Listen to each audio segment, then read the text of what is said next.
할렐루야. 네, 오늘 하나님께서 우리에게 주시는 말씀은 요한복음 15장 1절에서 8절까지의 말씀입니다. 우리 다 같이 성경책 펼쳐 주시고 말씀을 찾으셔서 함께 봉독하도록 하겠습니다. 1절에서 8절까지의 말씀입니다. 우리 같이 한번 읽겠습니다. 시작. 나는 참 포도나무요 내 아버지는 농부라. 물은 내게 붙어 있어 열매를 맺지 아니하는 가지는 아버지께서 그것을 제거해 버리시고, 물은 열매를 맺는 가지는 더 열매를 맺게 하려 하여 그것을 깨끗하게 하시느니라. 너희는 내가 일러준 말로 이미 깨끗하여 졌느니라. 내 안에 거하라. 나도 너희 안에 거하리라. 가지가 포도나무에 붙어 있지 아니하면 스스로 열매를 맺을 수 없음 같이 너희도 내 안에 있지 아니하면 그러하리라. 나는 포도나무요 너희는 가지라. 그가 내 안에 내가 그 안에 거하면 사람이 열매를 많이 맺나니 나를 떠나서는 너희가 아무것도 할 수 없음이라. 사람이 내 안에 거하지 아니하면 가지처럼 밖에 버려져 마르나니 사람들이 그것을 모아다가 불에 던져 사르느니라. 너희가 내 안에 거하고 내 말이 너희 안에 거하면 무엇이든지 원하는 대로 구하라. 그리하면 이루리라. 너희가 열매를 많이 맺으면 내 아버지께서 영광을 받으실 것이요 너희는 내 제자가 되리라. 아멘. 할렐루야. 네, 우리 옆에 있는 분들과 한번 인사하겠습니다. 오늘도 잘 오셨습니다. 네, 오늘도 잘 오셨습니다. 귀한 예배 자리에 나오신 여러분들에게 하나님께서 더 큰 은혜로 함께하여 주실 줄로 믿습니다. 아멘. 여러분, 오늘 우리가 함께 나누고자 하는 말씀은요, 요한복음에 있는 말씀입니다. 그 중에서도 우리가 잘 알고 있는 포도나무 비유에 대한 이야기를 좀 나누고자 합니다. 그런데 여러분, 혹시 이 비유가 언제 하신 말씀인지 혹시 아십니까? 네, 우리가 많이 들었던 이야기인데 이게 과연 언제 이야기를 했을까 했을 때, 예수님께서 그 마지막 일주일을 보내실 때 목요일쯤에 세족식을 하시잖아요. 성목요일이라고 하는데, 세족식을 하고 그 뒤에 몇 가지 이야기를 하시고 난 뒤에 이제 포도나무 비유를 이야기를 하시는 거예요. 그러니까 이 비유는 예수님께서 십자가에 달리시기 전, 어떻게 보면 마지막 설교의 한 부분이 바로 이 본문이다 할 수 있는 거죠. 그래서 13장부터 18장 1절까지가 마지막 고별 설교라고 보통 이야기를 하거든요. 그래서 그 고별 설교의 핵심이었던 것이 세족식이었고, 그 세족식을 통해서 이제 너희가 이렇게 섬기는 자로 살아가라, 그 이야기를 하시면서, 그런데 뒤에 바로 이제 베드로가 부인할 것이다. 그러니까 제자들이 이제 떠나갈 것이다. 유다가 은 30에 팔 것이다. 이런 비유들, 그러니까 예언들이 같이 나오면서 너희가 진짜 나에게 붙어 있지 않으면 다 이렇게 될 것이다 라는 이야기를 하시는 맥락 속에 이 포도나무 비유가 들어가 있다는 것을 아시면, 이 비유가 참 많이 들어왔던 비유인데 예수님께서 왜 이 비유를 하셨을까? 우리가 알고 있는 이야기 같지만 예수님은 이 비유를 통해서 제자들이 어떤 것을 깨닫기를 원하셨을까? 예수님의 의도를 알게 되면 이 비유가 훨씬 더 우리의 마음 가운데 잘 기억될 수 있을 것이다. 그래서 이러한 흐름 속에 이 본문이 있다는 것을 아시고 오늘 본문의 말씀을 한번 들어가서 예수님이 어떤 이야기를 하시는지를 우리가 살펴보고자 합니다. 방금 제가 이야기를 했지만 세족식 이후에 보면요, 먼저 나오는 것이 유다가 예수님을 배신할 것이다, 이런 이야기가 나와요. 어쩌면 예수님께서는 예수님의 제자들 중에서 누가 나를 배신할지, 누가 나를 모른다고 부인할지, 나에게 길을 보여주십시오라고 하며 질문할지를 이미 다 알고 계셨던 것 같아요. 그래서 세족식을 하면서도 예수님의 포커스는 너희들이 분명히 나를 다 떠날 건데 너희가 돌이켜서 예수님의 말씀을 기억하고 이것을 행하면 그때부터 하나님이 너희를 통해 일하실 것이다. 그래서 너희가 이것을 이겨내지 못할 것 같아서 내가 보혜사 성령을 약속한다. 너희의 약함을 내가 알기 때문에 성령님을 통해 이것을 이겨낼 수 있기를 원한다. 그래서 14장 16장에 보혜사 성령을 내가 너희에게 보내줄 것이다 약속을 하세요.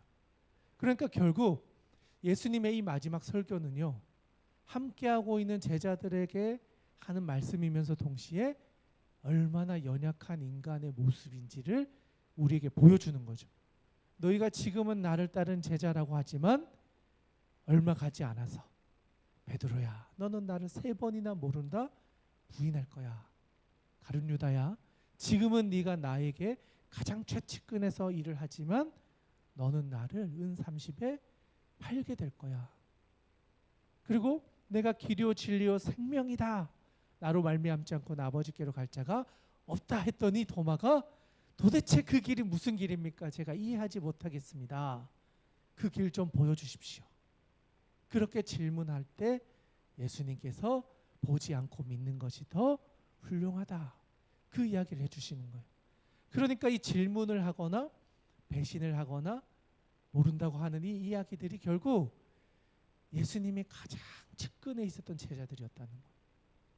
여러분, 그럼 제자들이 이 정도인데 무리들은 어땠을까요? 무리들은요, 시시때때로 바뀌는 거예요. 어떤 날은 예수님을 왕으로 세우자고 막 몰려들었다가 어떤 날은 다 흩어져서 보이지 않다가, 이게 계속 반복되는 거예요. 그래도 예수님이 12명을 세워서 제자라고 이제 훈련을 시키고 같이 가고 있는 그들조차도 예수님이 진짜 누구신지를 잘 알지 못했다. 그럼에도 불구하고 예수님께서는 세족식을 하셨다는 거예요. 나를 버릴 걸 아는데, 나를 떠날 걸 아는데, 나를 은 30에 팔 것을 아는데 그 제자들의 발을 다 닦아주시는 거예요. 종이 주인에게 하는 행위를 예수님이 제자들의 발을 그렇게 닦아주셨다는 거죠. 사실 이거는요, 상상할 수 없는 이야기인 것 같아요. 그 시대에 어찌 진짜 우리 주인 되시는 메시아가 내 발을 닦는다? 상상할 수 없는 일을 예수님은 행하셨던 거고, 그것을 경험했던 사람들이 제자들이었다는 거예요. 여러분, 이 정도 사랑을 받고 극진한 섬김을 받으면 제자들의 마음이 어때야 할까요? 아, 예수님이, 나의 스승님이 내 발을 닦아주시는구나. 너무 감사하다 했을까요? 제자들은요, 이게 아직도 이게 무슨 의미인지를 잘 몰랐던 것 같아요. 그래서 발만 닦지 말고 다른 데까지 다 시켜주세요라고 하면서 오히려 예수님께 그러면 더 많은 걸 주세요라고 하면서 오히려 예수님을 당황하게 만드는 거예요. 그랬더니 예수님의 말씀은 이미 깨끗함을 받은 사람에게는 더 이상 다 다른 것을 또 씻을 필요는 없다. 그렇게 하시면서 오히려 제자들에게 워워 이렇게 이야기하시는 거예요. 그러면서 예수님께서 오늘의 비유를 우리에게 해주시는 거예요. 여러분, 그러면 오늘의 비유는 이런 제자들에게 뭔가를 알려주고자 하시는 거겠죠. 나를 배신하고 부인하고 보여줘야 묻겠습니다 하는 그 도마에게, 그 제자들에게 너희가 이 땅을 살아가려면 어떻게 살아야 하는지, 그 살아갈 수 있는 가장 중요한 것이 무엇인가? 바로 포도나무 비유 안에 예수님의 마음이 녹아져 있다는 거죠. 그래서 오늘의 본문의 말씀은요, 우리에게도 참 중요한 말씀인 것 같아요. 내가 예수님의 제자라고 하고 살아가고 있는데 내가 정말 잘 살아가고 있는가? 내가 어떻게 살아갈 때 하나님이 기뻐하실까? 이런 부분들을 점검할 수 있는 본문이 바로 오늘의 본문이라고 할 수 있는 것이죠. 그래서 이제 오늘의 본문의 말씀으로 들어가서 한번 1절, 2절의 말씀 우리 같이 한번 읽어보도록 하겠습니다. 같이 읽겠습니다. 시작. 나는 참 포도나무요 내 아버지는 농부라. 물은 내게 붙어 있어 열매를 맺지 아니하는 가지는 아버지께서 그것을 제거해 버리시고 무릇 열매를 맺는 가지는 더 열매를 맺게 하려 하여 그것을 깨끗하게 하시느니라. 아멘. 자, 1절에 예수님의 이 비유에 대한 기본적인 이제 이야기를 해주고 있어요. 먼저 나는 참 포도나무다. 그러니까 예수님을 중심으로 이 비유를 풀어가고 있는 거예요. 예수님은 참 포도나무고 내 아버지는 농부다. 자, 여러분, 포도나무가 중요할까요? 농부가 중요할까요?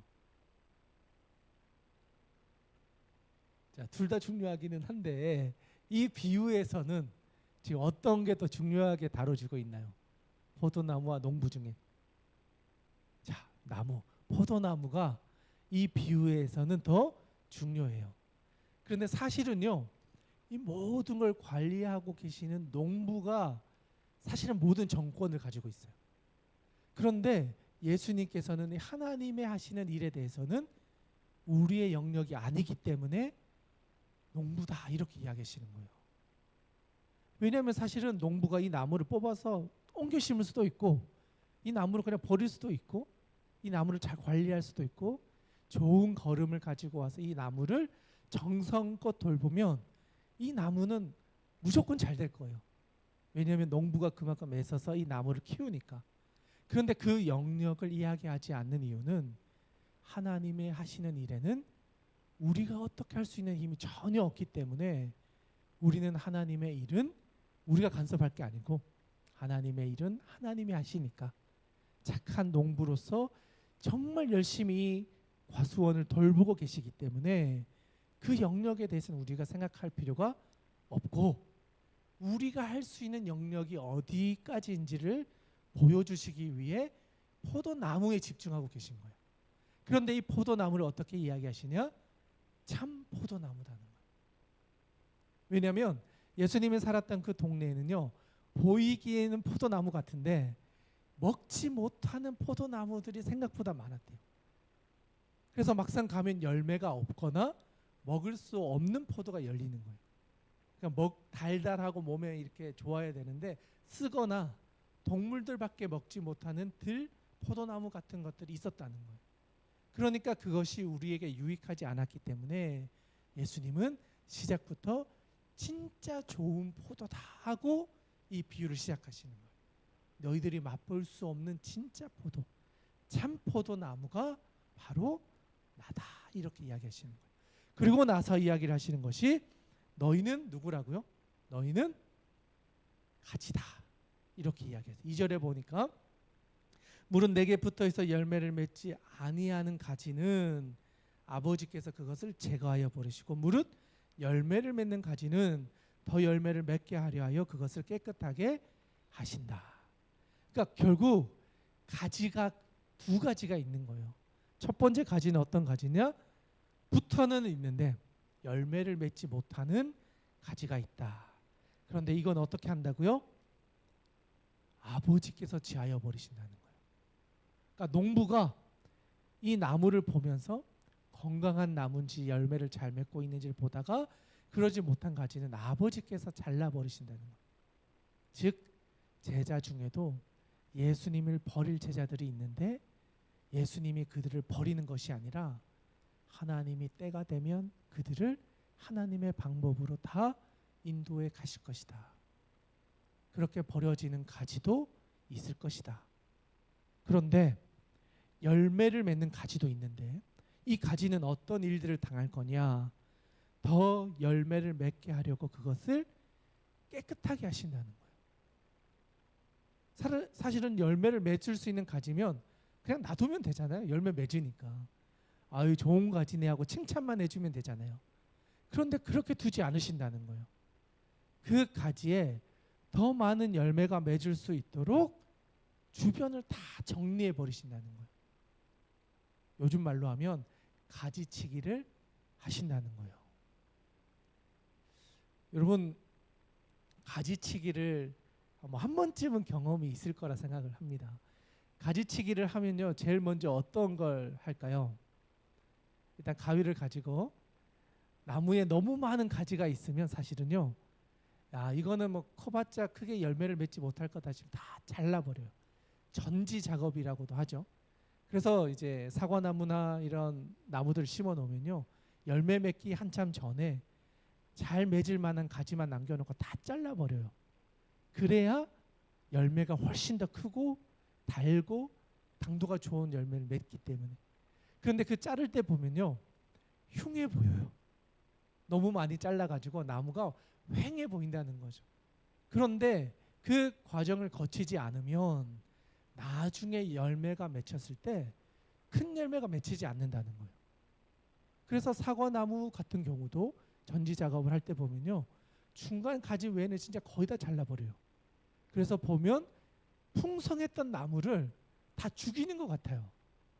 저렇게 확 다치면 열릴까 싶은데 시간이 지나서 가을이 돼서 보면요, 그 큰 줄기에서 열매가 엄청 크게 열린다는 것이죠. 그래서 가지치기는 반드시 해야 되는구나. 이게 누구를 위해? 이 나무와 열매를 위해서는. 그런데 열매를 걱정하지 않으면요, 놔두면 돼요. 그러면 작은 열매들이 엄청 많이 열리는데 먹기가 어려운 열매들이 열려요. 그래서 수고했는데 먹지 못하는 열매를 맺는 나무가 되어버린다는 거죠. 그런데 이 나무가 누구다? 예수님의 제자들이었다는 거예요. 누구는 붙어서 있는데 열매가, 먹을 수 있는 열매가 없는 거예요. 그런데 누구는 풍성한 열매를 맺는 아주 좋은 가지가 되기도 한다. 붙어 있는데. 그래서 예수님께서는 붙어 있는데도 열매 맺지 못하는 가지와 붙어 있고 열매 맺는 가지에 대해서 이야기하시고, 붙어 있는데 열매 맺지 못한 가지는 가지치기를 통해서 다 아버지께서 자르실 것이다. 너희끼리 누가 크냐 누가 작냐 논쟁하면서 싸우지 말라는 거예요. 아버지가 다 가지치기를 하시기 때문에 그것에 집중하지 말고 내가 열매 맺는 인생을 살고 있는가를 돌아보아라. 너희의 삶을 가지치기 하시는 하나님의 손길을 보면서 내가 열매 맺는 인생을 살고 있는지를 스스로 점검해 보아라. 그 이야기를 하셨던 거죠. 그래서 3, 4, 5절 또 한 번 또 설명을 해주시는 거예요. 한번 읽겠습니다. 3, 4, 5절입니다. 시작. 너희는 내가 일러준 말로 이미 깨끗하여 졌으니 내 안에 거하라. 나도 너희 안에 거하리라. 가지가 포도나무에 붙어있지 아니하면 스스로 열매를 맺을 수 없음같이 너희도 내 안에 있지 아니하면 그러하리라. 나는 포도나무요 너희는 가지라.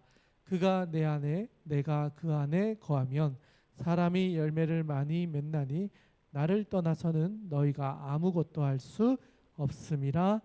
아멘. 3절에 보니까 예수님이 제자들에게 이렇게 이야기하세요. 너희는 내가 일러준 말로 이미 깨끗하여 졌다는 거예요. 하나님이 가지치기를 이미 너희 걸 다 해주셨기 때문에 너희는 이제 그 문제 가지고는 씨름하지 마라. 하나님이 다 정리해 주셨다. 그런데 이제 너희가 집중해야 할 것이 있어. 뭐냐? 내 안에 거하라는 거예요. 이제는 열매 맺는 가지냐 아닌 가지냐 갖고 싸우는 것이 아니라 내 안에 있는지 아닌지를 점검하라는 거예요. 이게 무슨 의미냐? 내 안에 있느냐 내 밖에 있느냐. 줄기가 뿌리에 붙어 있느냐는 거예요. 뿌리는 생명력을 공급하고 살아있음을 보여주는 거예요. 보이지는 않지만 땅 속에서 영양분을 모아서 이 줄기와 열매를 건강하게 키워가는 거예요. 그러니까 줄기가 뿌리와 연결되어져 있을 때만 생명력이 있고 열매를 맺을 수 있는데 이 가지가 이 뿌리와 연결되어져 있지 않다면 스스로 열매 맺지 못하는 인생이 될 것이다. 그래서 너희가 열매 맺지 못하는 인생이 될 수 있을 것이다. 그래서 이야기하는 것이 나는 포도나무고 너희는 가지인데 너희는 내 안에 나는 너희 안에 있어야 너희가 열매 맺는 생명력을 잃어버리지 않게 될 것이다. 그런데 너희가 나를 떠나게 되면 스스로 열매 맺을 수 있는 것은 아무도 없기 때문에, 뿌리를 가지지 않은 가지는 살아갈 수 없기 때문에 너희는 반드시 나에게 붙어 있어야 될 것이다. 그래야 열매 맺을 수 있을 것이다. 그런데 신기한 건요, 붙어만 있으면 열매 맺게 될 것이다 라는 거예요. 붙어만 있으면, 떨어지지만 않으면 열매 맺는 인생을 살게 될 것이다. 그래서 5절에 보시면 이렇게 이야기합니다. 나는 포도나무여 너희는 가지라. 그가 내 안에 내가 그 안에 거하면 사람이 열매를 많이 맺나니 나를 떠나서는 너희가 아무것도 할 수 없습니다. 너희가 뿌리에 붙어 있고 나와 함께 할 때야 비로소 마르지 않는 샘을 발견한 것 같이 너희의 인생 가운데 열매 맺는 인생을 살게 될 것이다. 그래서 예수님이 이렇게 이야기하십니다. 6절 7절의 말씀입니다. 같이 한번 읽겠습니다. 시작. 사람이 내 안에 거하지 아니하면 가지처럼 밖에 버려져 마르나니 사람들이 그것을 모아다가 불에 던져 사르느니라. 너희가 내 안에 거하고 내 말이 너희 안에 거하면 무엇이든지 원하는 대로 구하라. 그래야면 이루리라. 아멘. 너희가 내 안에 거하지 아니하면 가지처럼 밖에 버려져서 첫 번째 말라버리게 될 것이다. 너희가 가지고 있었던 그 생명력을 잃어버리게 될 것이다. 그리고 그 잃어버린 생명력 때문에 사람들이 모아다가 우리를 불에 던져서 불태우는 일에 우리를 사용하게 될 것이다. 결국 생명력을 잃어버리면요, 하나님 나라의 일꾼이 되는 것이 아니라 세상에서 불태워지는 일에 우리가 쓰임받게 될 것이라는 거예요. 이건 사실 참으로 무서운 이야기인 거예요. 너희가 생명력을 잃어버리지 않기 위해 주님께 붙어 있어야 하고, 주님께 붙어 있으면 자연스럽게 열매를 맺는 인생을 살 것인데, 주님으로부터 떨어져 버리면, 그 뿌리를 잃어버리면 너희가 말라서 공핍해서 너희의 마음이 마른 가지와 같이 되어져 버려서 세상에 불붙이는 일에 우리를 사용하게 될 것이다. 우리가 평화의 도구가 되는 것이 아니라 분쟁의 도구가 되고 나쁜 사람들의 이용거리가 되어서 하나님의 나라에 전혀 유익하지 않는 인생을 살아가게 될 것이다. 그 이야기를 해주고 있는 거예요. 그래서 예수님의 제자들에게 결론적으로 이렇게 이야기하시는 거예요. 마지막 8절의 말씀입니다. 우리 같이 한번 읽겠습니다. 시작. 너희가 열매를 많이 맺으면 내 아버지께서 영광을 받으실 것이요 너희는 내 제자가 되리라. 아멘. 분명히 시작할 때는 포도나무 비유였는데 그 결과가 열매를 맺으면 하나님께 영광이 될 것이고, 그렇게 살아간다는 그 사람들이 결국은 내 제자라고 이야기하게 될 것이다. 이 비유는 제자들에게 하신 비유다. 제자들이 너희들이 앞으로 수많은 고난과 역경과 이해할 수 없는 일들을 경험하게 될 것인데, 이것을 통해서 주님께 붙어 있게 된다면 너희들의 삶을 통하여 열매를 맺게 될 것이고, 그 열매는 하나님 나라의 귀한 열매가 될 것이다.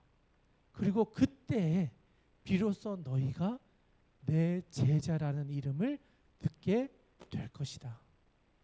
사실 예수님의 제자들은요, 예수님을 모른다, 부인하고 도망가고 부활하셔서 다시 찾아오시기까지 암흑을 경험합니다. 그리고 부활하신 주님을 만났어도 혼란스러워합니다. 그리고 나서 한참의 시간 지난 이후에 성령이 오시고 마가다락방에서 예수님이 말씀하셨던 그 성령이 임한 사건을 통해서 다시 한번 예수님의 말씀이 무슨 뜻인지를 깨닫게 됩니다. 지금 있는 장소가 어디라고요? 마가의 다락방. 예수님이 돌아가시기 전 마지막 제자들을 모아놓고 세족식을 하시고 앞으로 있을 일들에 대해 이야기하시면서 너희가 이 모든 일들을 견뎌내고 그때도 내게 붙어 있어야 열매 맺는 인생, 예수님의 제자, 예수님의 사도로서의 삶을 살아가게 될 것이다. 이 이야기가 사도행전에 가서 성취되고 있다는 것을 우리는 보게 된다는 것이죠.